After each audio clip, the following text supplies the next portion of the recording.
Esses exercíciozinhos de gráfico, eles parecem ser muito misteriosos, difícil, não tem nada de difícil nesse negócio, tá?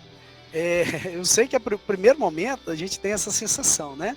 Mas ele não é, ok? A gente tem que observar sempre, não importa qual gráfico que você esteja trabalhando, sempre você tem que observar duas coisas. Você tem que observar primeiramente, entendam isso, tá, gente? Primeiramente, qual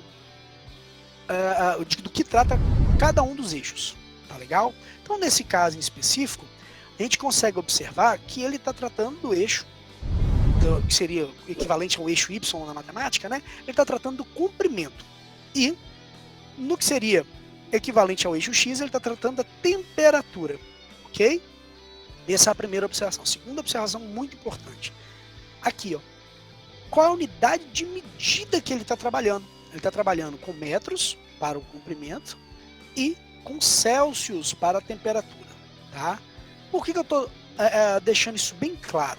Porque é o seguinte, alguns desses gráficos, tanto de quantidade de calor, quanto esse de comprimento e até outros que possam vir, você tem que observar do que trata e depois de qual unidade de medida que está. Porque algumas vezes eles podem vir com unidades de medidas diferentes das propostas usualmente. Aí você tem que fazer conversões ou coisa do tipo, ok? Então é só esse o cuidado. Um exemplo clássico que vocês vão talvez observar é alguns gráficos que tratam de estequiometria na química ou até algumas coisas também de estudo dos gases na física, em que eles dão, por exemplo, em Celsius, não pode se utilizar Celsius, tem que ser em Kelvin. E aí, entendeu? Tem essas sacadas de você ter que transformar e tudo mais. Mas se você não observar a unidade de medida, aí já era, brother. Você vai acabar caindo do barco, beleza? Então fica atento a isso. Beleza.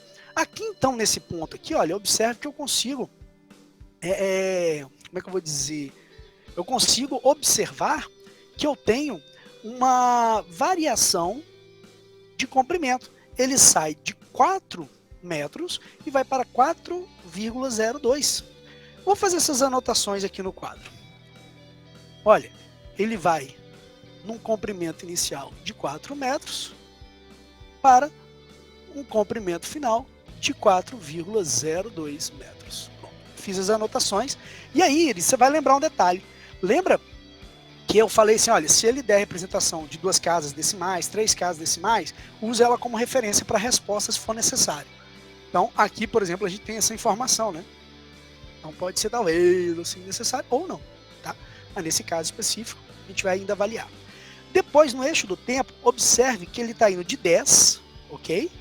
Para 110 em Celsius, né? Então, vamos anotar também. Temperatura inicial está sendo 10 graus Celsius e temperatura final 110 graus Celsius. Ok.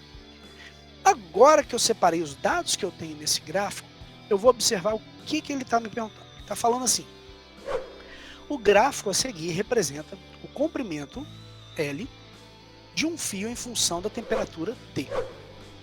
Aí, dá o gráfico ali bacaninho, a gente já fez essa leitura, e aí fala, qual o coeficiente de dilatação linear do material de que é feito esse fio? Então, qual é o coeficiente de dilatação linear do material que é feito esse fio? Lembrando que eu só peguei as variações para cada eixo. Por quê? Porque é o seguinte, a gente tem que lembrar que para determinar o coeficiente de dilatação linear, eu vou ter que utilizar a expressão ΔL igual a LO vezes alfa vezes ΔT, né? E aí, observe que eu tenho algumas coisas. Por exemplo, ΔL é a variação do comprimento. Quanto que o comprimento variou? O comprimento variou de 4 para 4,02, 0,02 metros. Cuidado com a casa decimal, hein, gente? Ok? Por que eu tô falando isso? Porque tem uma galera que erra isso, cara. Eu sei que é meio estranho, mas infelizmente tem uma galera que erra isso aqui, tá? Aqui eu também consigo obter a variação da temperatura. Legal? Variação da temperatura de 10 até 110, 100 graus Celsius. Ok. Então agora eu tenho a variação do comprimento, tenho a variação da temperatura e eu tenho o comprimento inicial também. Então eu consigo determinar o alfa. Legal?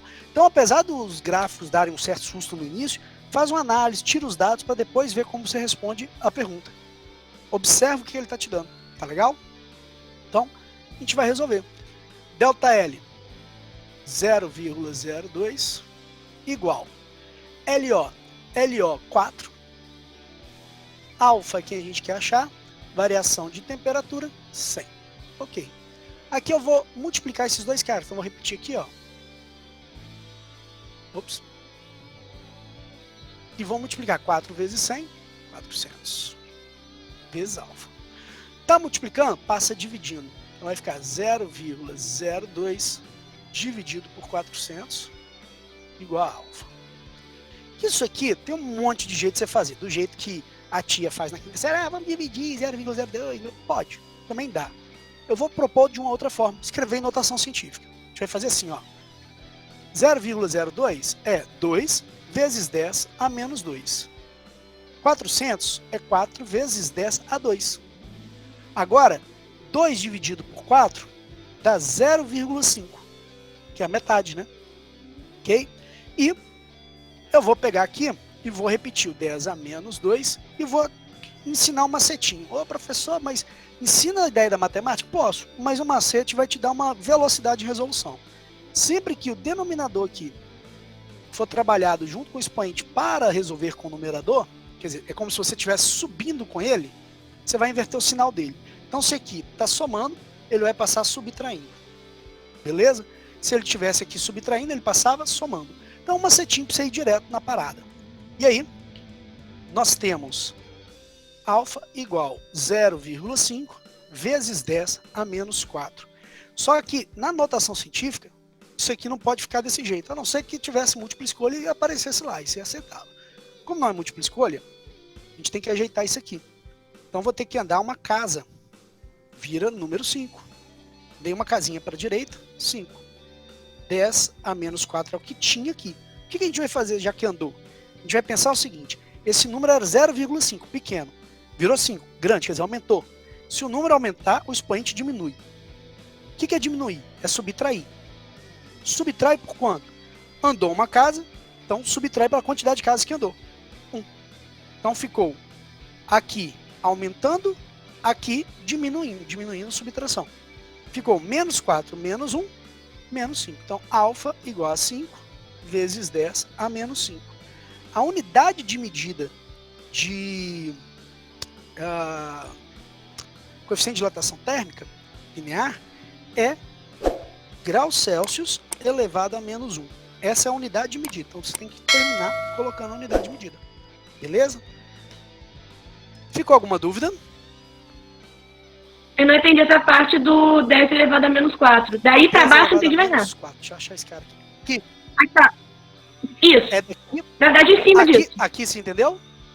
Isso. Não. Aí não. Então, na verdade, você não aí entendeu isso. Não, aí. Então não entendeu aqui, não foi? 2 isso aí. 2 para 4 é 0,5. Até aí tudo bem, né? 2 dividido por 4. Repete, não. 2. Sim, beleza. Isso aí tranquilão. Então pulei.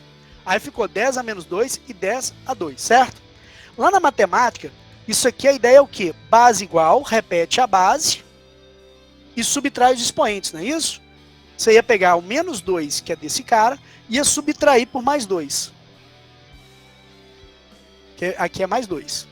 Aí mais e menos dá menos. Então 10, aí menos 2, menos 2. Menos 2, menos 2, menos 4. Show? Só que, até você fazer isso, ia demorar um pouquinho. Então o que eu falei? Olha, vamos aprender um macete? Que, né, tem o que é e tem o macete. Então, qual que é o macete? O macete é o seguinte. Esse cara que está aqui embaixo, o seu expoente, se você trabalhar com o cara de cima, o cara de baixo, ele inverte o sinal. Então, por exemplo, esse cara era positivo, subiu negativo. E deu a mesma coisa, tá vendo? Que a gente fez com a teoria da matemática. Então, sempre que você transitar do numerador para o denominador, ou até mesmo do denominador para o numerador, não é tão comum, mas é possível, você faz o quê? Inverte o sinal do expoente e resolve. Ficou mais claro, Emily? Ficou, agora entendi sim. Entendeu? Isso aqui é o que você aprendeu, tô certo? Não foi assim que você aprendeu? Foi. Só que agora a gente tem uma maturidade um pouquinho maior de falar assim, olha, eu até sei de onde sai, mas vamos fazer de macete. Porque se você aprender essa ideia desse macete, você não leva um segundo para resolver. Você inverte o sinal e joga resolvendo. Beleza? Uhum. Tá? Acho que ficou claro, não ficou? Ficou, agora ficou. Tá.